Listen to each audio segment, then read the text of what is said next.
Okay, and so let me read the intro for Gary Stephenson.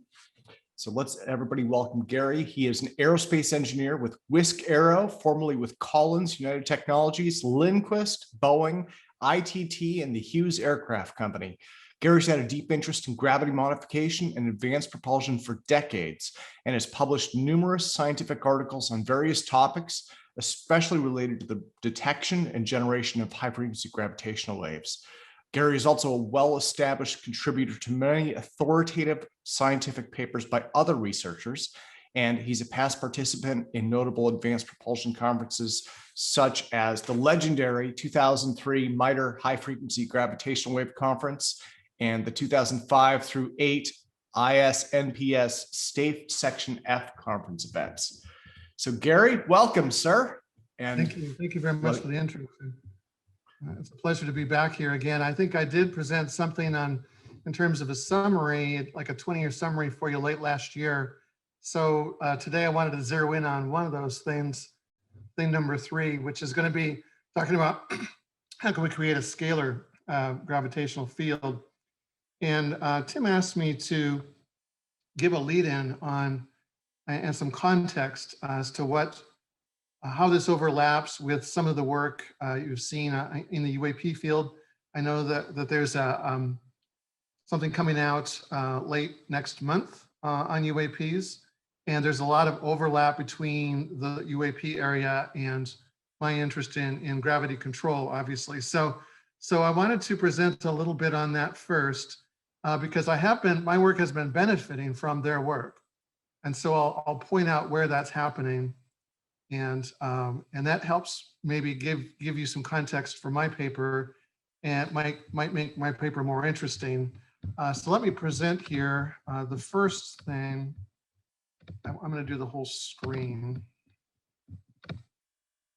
So can you see my whole screen? Tim, is that my whole screen showing up? Yeah, okay. Sorry about that, Gary. Yeah, I can see your whole screen, and yes, there we go. Now you were in full screen share. Okay. And is this, let's see, is this window interfering? Should I shrink that one down?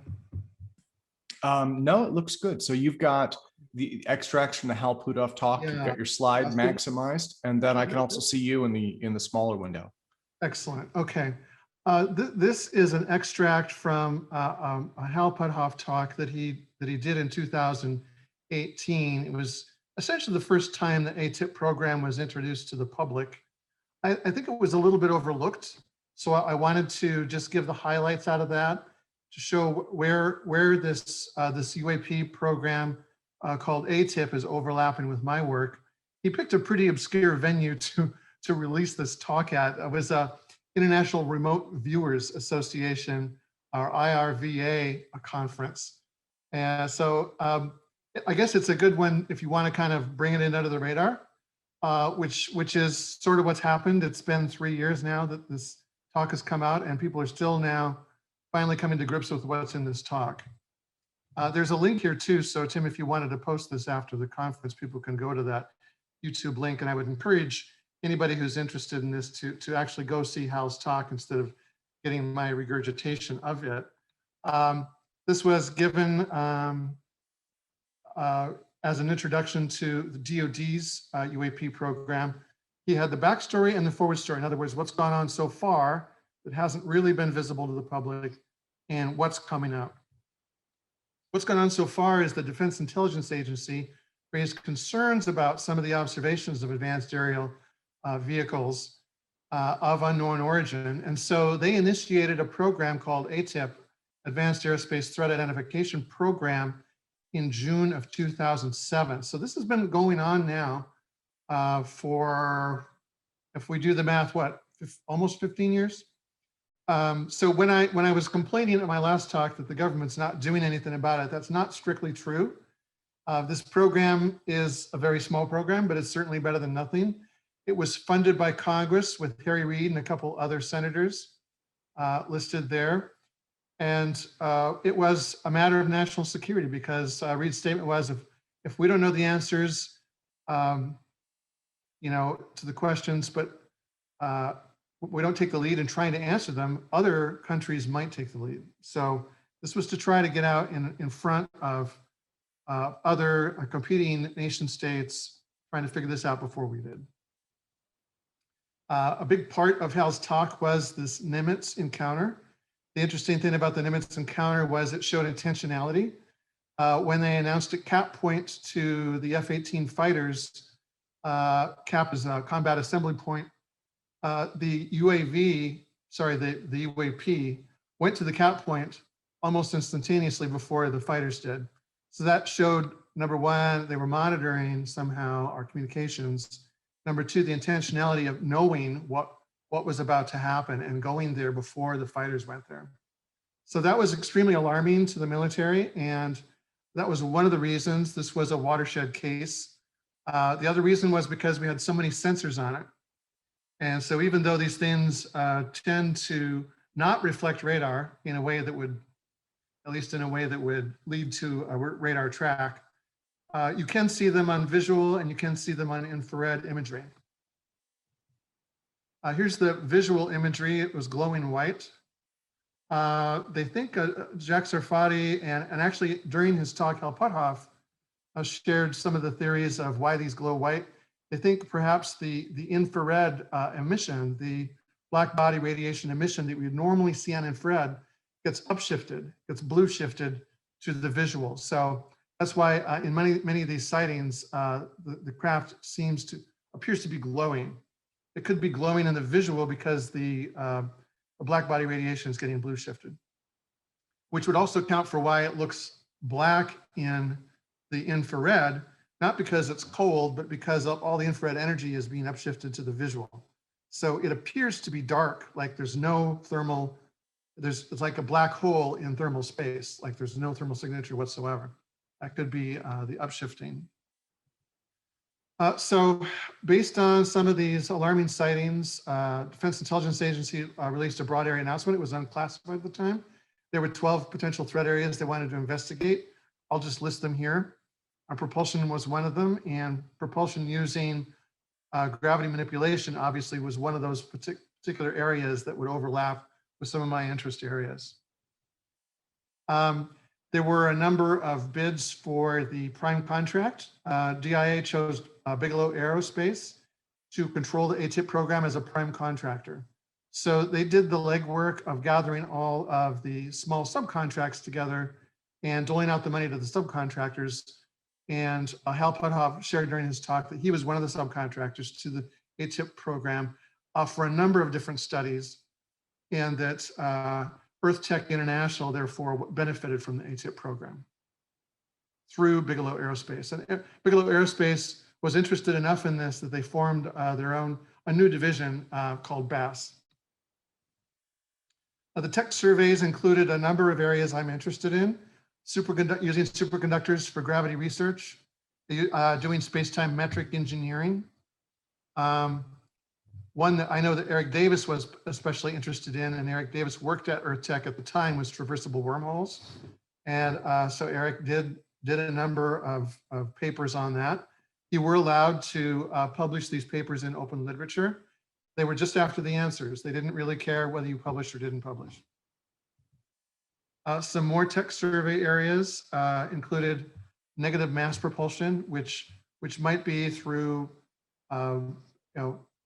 polarizable vacuum or some other technique, like we saw with Todd's paper. Anti-gravity, obviously, for aerospace would be an overlap of a gravity control type application. Gravity wave communication was specifically called out as one of the tech study areas. In 2007, 2003 was the very first International High Frequency Gravity Wave Conference. 2000 was 2003. 2007 was the second one. The second one was hosted by Earth Tech International in Austin, Texas, with Hal Puthoff. So it's probably not a coincidence. I didn't know at the time that ATIP was funding it, but it's probably not a coincidence from a timing point of view that ATIP was interested in gravity wave communication, and that Hal would choose to host a conference in gravity waves the exact same year. Also included in Hal's paper was some artifacts. This was allegedly a crash retrieval sample, a CR sample, given to, mailed directly to Art Bell, who was a radio host at the time, doing a lot of radio shows about UAP phenomena and things like that. And the person that sent it to him remained anonymous, but claimed to be a crash recovery operative that worked for the military. And then he secreted away one small sample and sent it to Art Bell as proof of alien artifacts and of UAP crashes. This particular sample was a bismuth magnesium, not so much an alloy as a multi-layer sample. And I think I have, this was a scanning electron micrograph of a slice of the sample. And so I think that this is dated May 1996. So this is pretty old data that we're dealing with. The interesting thing about this sample was because it was released to Art Bell and it was already in the public eye, that people working with the sample were able to work with it out in the public. So this was all publicly available information, which wouldn't typically be the case with crash recovery samples if it was turned over, for instance, directly to the military or to the intelligence community. There's a mystery about why it was structured the way it was structured. But as we saw advances in metamaterials, it became obvious that the intent of this material was to behave as a metamaterial. Exactly why and how it's behaving as a metamaterial. Is it for propulsion? Is it for reflecting gravity? It's not real super clear yet.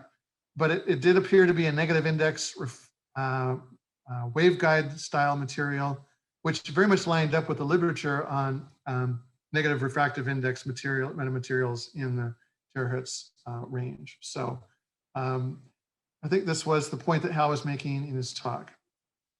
Other interesting cases were listed in his talk as now being opened back up by ATIP. One of the aspects of ATIP that's interesting is they are okay with reaching out to foreign governments, whereas our government may not be willing to do that. The ATIP program is able to do that through a venue we'll get to in a second here. But some of the cases that they wanted to gather was, for instance, the Colares Island Encounter, which was off the coast of Brazil, happened in the 70s, and it was quite long and ongoing. I think it turned into multiple weeks, this encounter. And I think there were at least 36 cases of physiological effects and injuries that occurred with the eyewitnesses that were co-located there during the encounter.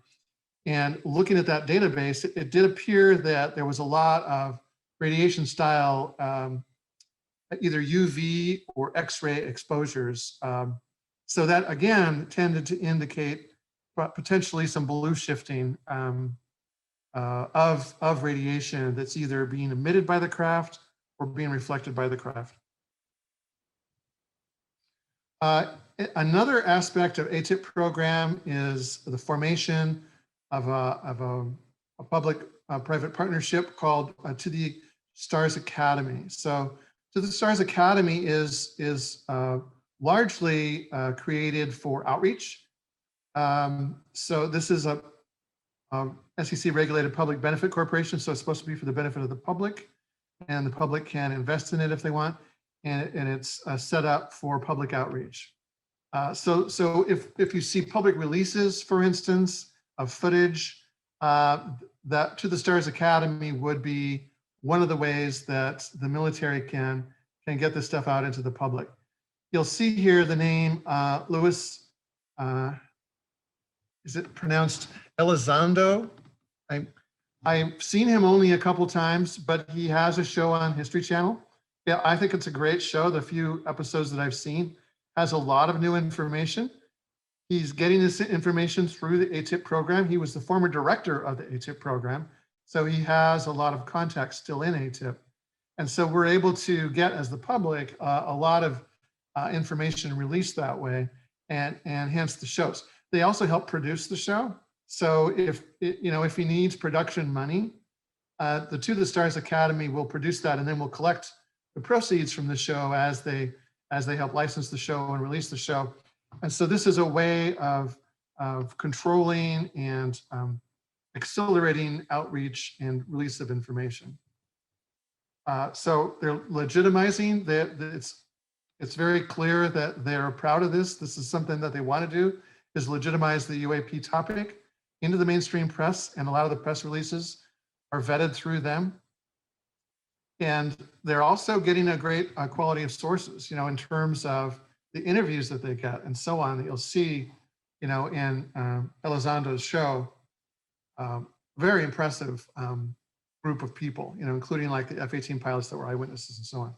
So this is forming a community of interest. If you go to the Stars Academy website, you'll see a lot of the UAP people, and I'm sure a lot of them are on this call, that are exchanging data and exchanging information and exchanging analysis of UAP data.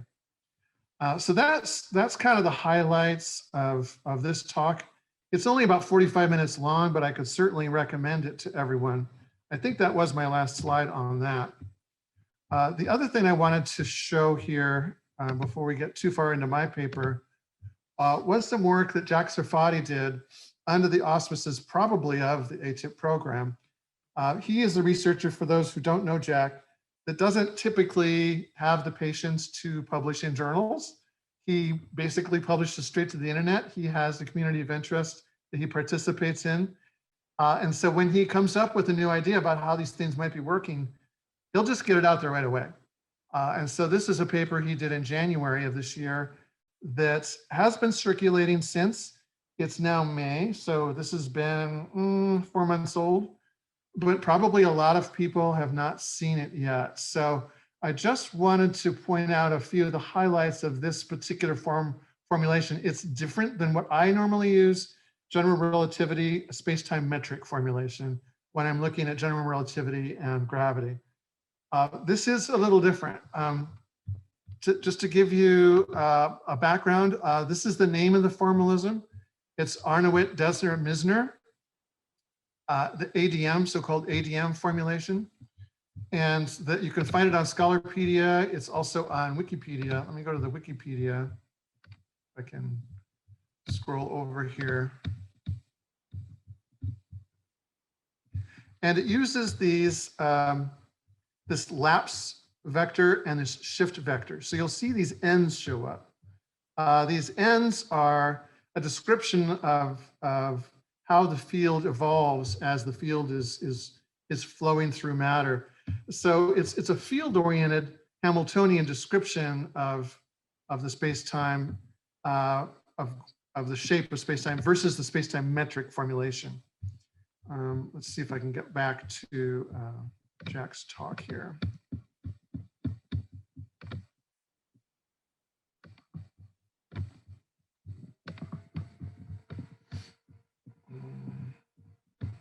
Let's see here.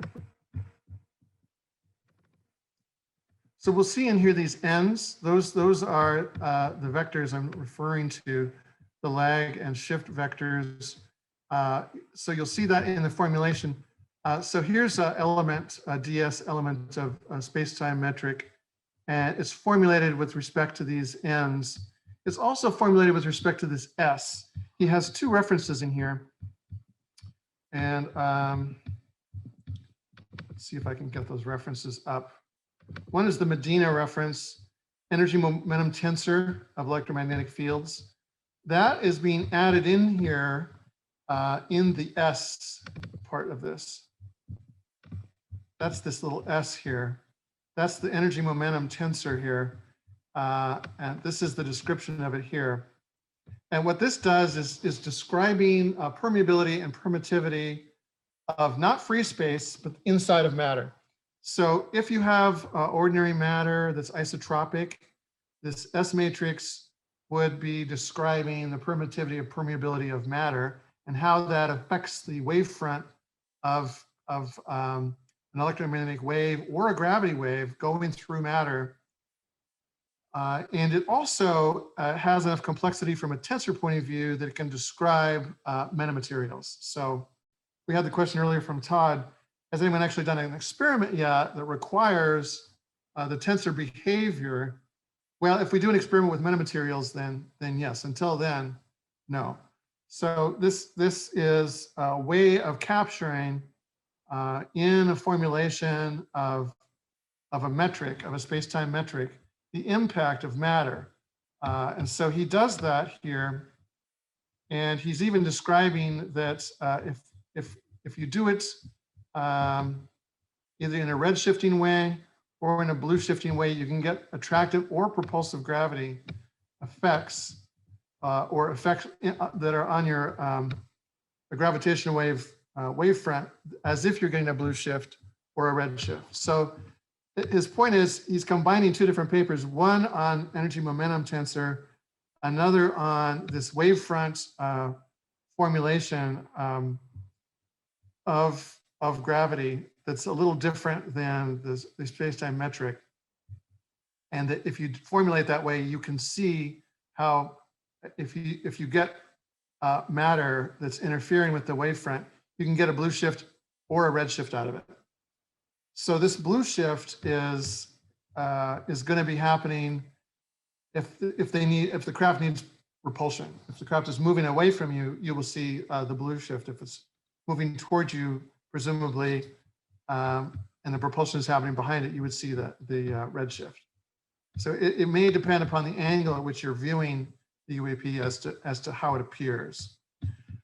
So that's that S matrix. He has renamed that the Sarfatti matrix, of course, being Jack.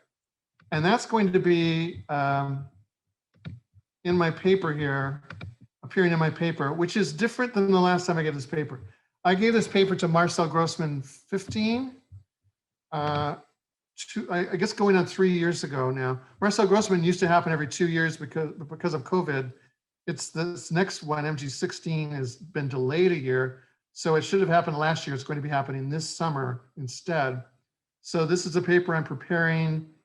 And I just submitted the abstract today. So if it's accepted, I will be presenting it to Marcel Grossman. It has not been accepted yet. So it's for presentation, but it may or may not happen. The other thing is I would love to get more details from William Reichen on what kind of permittivity his wires could have in terms of the insulation around the wires. And you'll see why that's important in a moment. Presentation outline, I wanted to introduce, so the topic of this here is gravitomagnetic field generation. We're trying to use gravitomagnetic effects to do a scalar field in the center of this SMES device. SMES is just a toroid, a superconducting magnetic energy storage toroid. And so these devices are typically used for storing energy, like a battery, but we can also repurpose them for making a gravitomagnetic field. And I'll show you how to do that in a second.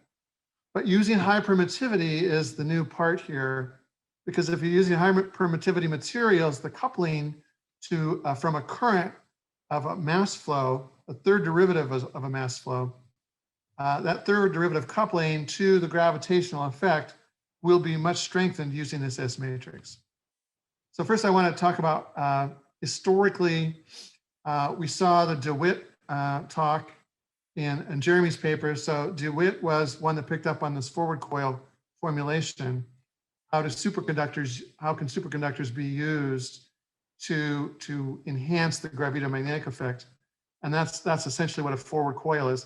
I'm giving you a little background on William's superconducting nanowire. Where is the tech right now? He has the highest technology in terms of superconducting nanowires of anyone in the world. So I much prefer, at least in theory, to use his nanowires ahead of everyone else's because of their extremely high current density. We'll talk about a little bit of the impact of high index or high permittivity, and then see how that impacts the force equation. Look at the currents inside of SMESs, and then what kind of forces come out of that. So what is a forward coil? Well, Robert Forward, who was a researcher at Hughes Research Labs in Malibu, California, he was a contemporary of mine. We didn't overlap at Hughes very long. Most of his work was in the 60s and 70s. And so by the time I got to Hughes in '83, he was already getting towards the end of his career, although I think he's still stuck out there until the 90s before he finally retired. But he was continuing to show up at Hughes and give papers. So he was a fascinating guy to listen to and get to know. And he's terribly missed. But one of the things he did before he passed was this forward coil concept, where if you have a mass flow, an inspiraling mass flow, that it will produce a gravitomagnetic field surrounding the mass flow, and that field will tend to be additive in the center of the coil and tend to be subtractive on the outer edges of the coil. And because the coil is tighter wound in the middle and looser wound on the outside, there is a net positive flow if you have mass or matter in the middle. That mass or matter in the middle will be impacted by that additive gravitomagnetic effect. Now, it's a very, very small effect, but there is an additive effect to the gravitomagnetic flow if it's always in spiraling, you see, around the toroid. So he described this equation with one change, and it's this S matrix we're talking about that came from Sarfatti's scaling factor paper. And it scales according to the number of turns n, the change in mass flow, T dot, the R squared is the cross-sectional radius of the toroid, and big R is the overall radius of the toroid. And if you look at his original 62 paper, he derives that equation. So it pops out of the general relativity field equations. So that's where we're at. The S is the new part. The S was not in the 1962 paper. How can we do this? How can we build one? In my Marcel Grossman paper of 3 years ago, in 2018, I proposed using William Reichen's nanowires. And I think this is actually, I should credit William. I'll have to change the slide and credit William, because I think this was actually his artist that put together this rendering. You'll see 30 nanometer diameter, another 25 nanometer of insulation. Then there's a protective abrasion resistant protection here layer. And sorry, this is the high strength filament, which could be, for instance, Kevlar, and then the abrasion resistant sleeve. So multi-layer wire here. You can stack them very, very densely. So here we're seeing a stack of like 16 or so nanowires in a 1 micron diameter. So very dense stacking in here, especially when you consider these 30 nanometer superconducting, essentially formed nanorods of wire will carry hundreds of amps of current before you get to the critical current density. This is just an equation of motion of the electrons. This would be a cross section you're looking at here of the toroid. The electrons then going around the radius of the toroid, around that circumference, circulating as they go through the superconductor. And so that's the equation of motion for the electrons. And you can get out of that this T dot term, that's the change in mass flow of a single electron. This is the geometry I'm using. The reason I want to point this out in my 2018 paper, it was times 100 this. So instead of 5 centimeters, it was 5 meters of radius. So it was a 10 meter device. This is a 10 centimeter device, much easier to build as a cross section of 1 centimeter. So this is a tiny device. It's tiny. It's not something that need a whole huge giant lab. You could do this in a single room. I'm sectionalizing this. The nice thing about sectionalizing is you don't need to run the current as an SMES device. You can modulate the current, maybe even make a gravitational wave with this device. If you do a quadrupole moment, that would be a different talk. My talk here, everything's just flowing like a DC current flow all the time through the toroid. If you take a cross section of one of these pieces of pie, there's the outer winding, and then there's the inner winding. So the outer winding loops around. If you use a core which these SMES devices do use a core. I think for this particular application, you don't want to use a core because the magnetic field strength isn't what you want. What you want here is just the current. So you want as much current as you can without that magnetic field strength, because it's the current that's giving you the gravitomagnetic field, not the magnetism. Okay, it's the current. So you want lots of current without too much magnetism. The magnetism can actually work against you. It can rip the device apart through Lorentz forces if you're not careful. So these windings have to be very, very strong to not be torn apart by Lorentz forces. The limiting factor on these windings is the inner winding, because the inner winding is tighter, right, geometrically than the outer winding. It's the same number of turns in the inner winding as the outer winding. So it would stand to the reason the inner winding is tighter. If we look at that inner winding, we can count, given a geometry, how many circumferences of superconducting wire we can fit in each sector. And so it depends upon what is the diameter of those and how many diameters can you stack in there. So if we look at that, we're going to say the diameter is 100 microns. That's being very generous, right? We saw that actually we can stack 16 or so devices inside of, what was it, 10 microns? Let's go back. Oh, 1 micron. We can stack 16 of these inside of 1 micron. So we can actually wind it much tighter than what I'm describing here.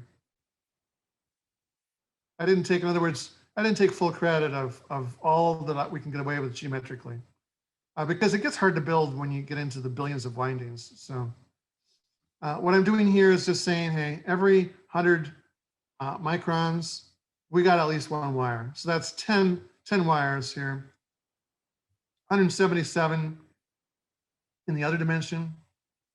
So we get those multiplied together, 1,700 windings in one sector, 16 sectors worth of those, 28,000 windings. I don't know, I don't want to put William on the spot and ask him how much wire he can make right now, but this isn't as much wire as billions of miles like I needed on the last device. This is, a few kilometers of wire. So that's number of, let me go back. So that's number of coils. So that's your N. So this is the N for our formula. Next we need T. So this is going to be, we're going to be non-relativistic. So I don't want to run this too hard. So if I run at 16 kilovolts, we get a velocity out of that, of the electrons. We have a mass of the electrons, mv squared over r. Gives us our T dot. So we're getting a T dot per electron of this many newtons, 10 to the minus 13th or so, to the minus 12th actually newtons of mass flow change per electron. Then if we look at a delta T here, over the current times the current, we can get a number of electrons. And we can scale up that per electron number using a number of electrons. So I think this is in a single loop, right? Single loop circulation. How many electrons just in one loop? And it depends on the current. So I think we're going to assume a J of 250 mega amps per meter squared is a number I got from William, which is about 2 amps. So we're not, this isn't an extremely high current version. This is a very modest 2 amp version of this material. Still, 2 amps is a lot to run through 30 nanometers, right? So that's pretty impressive. So this is then the number of electrons if we're running 2 amps per loop. So then total force, number of electrons times force per electron. We're getting somewhere around 5 millinewtons of integrated centripetal force. Now, how does that then couple to, so that's your T dot. How does that then couple to the gravitational force? Well, there's a lot of unknowns here. We know what N is, we know what T is, T dot, we know what R, little r and big R are. So that gives us this number here, 0.118 newtons. we don't know what S is. We can, for an isotropic material, calculate a range, best case, worst case of what S could be. We also don't really know, because we've never experimentally measured the gravitational coupling. I think that there has been very indirect measurement of it by Nordtvedt when he did the retroreflector off the moon. So we can go look that up as a nominal value. But when we're talking about through matter, then we also have this eta sub r, which we don't know at all how this changes inside of matter. Does matter change the gravitational coupling? I would presume so. Matter has mass, but exactly what those factors are, we don't really know. So all I have here is then, what are some of the ranges? So let's look first at Sarfatti's S term, which would go here in Einstein's general field equations here, general relativity field equations, where Ricci, the space-time curvature is related to mass and energy distribution times your G over C to the 4. And also thrown in here is an S scaling factor. This then can reduce for the forward coil geometry to this. And we have then this S, which for an isotropic material is related to permittivity and inversely related to permittivity. So you want, yes, a high index material, but what you really want is the high permittivity material and potentially a non-magnetic or low permeability material to maximize the effect. Some supercapacitor materials, some super dielectric materials, so-called SDEs, have seen 10 to the +8. So that's probably best case. And then the coupling, I will have to go back and look at the Nordtvedt paper. Best case is G over 2 to the C.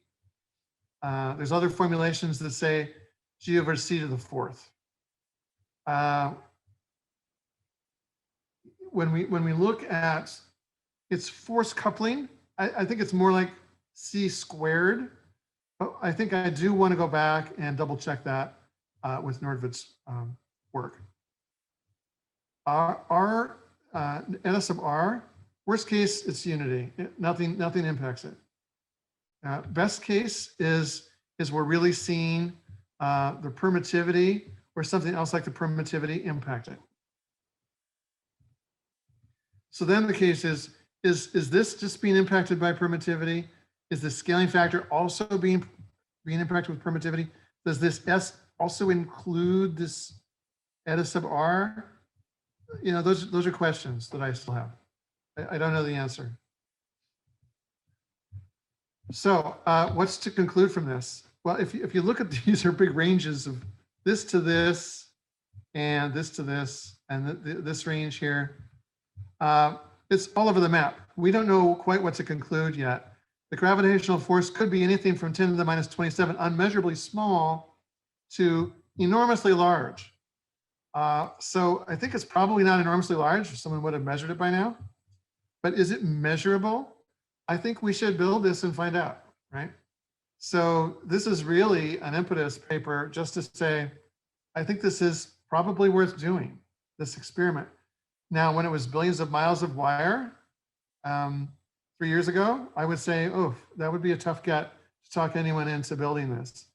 But when it's 28,000 turns, it's a lot more doable. So we don't know the strength of the impact yet, but we do know that high index or high permittivity materials enhance the effect. They enhance it enough that we could get nano or micronewtons out of tens of thousands of windings. And that this permittivity, is significant in strengthening the effect of the field. So that, in a nutshell, is my paper. I guess I will then go and see if there's, if there's any questions. Yeah, well, Gary, thank you again, sir. So before we do that, I'm going to put it on gallery view. And again, everyone, let's have an enormous hand for Gary Stephenson.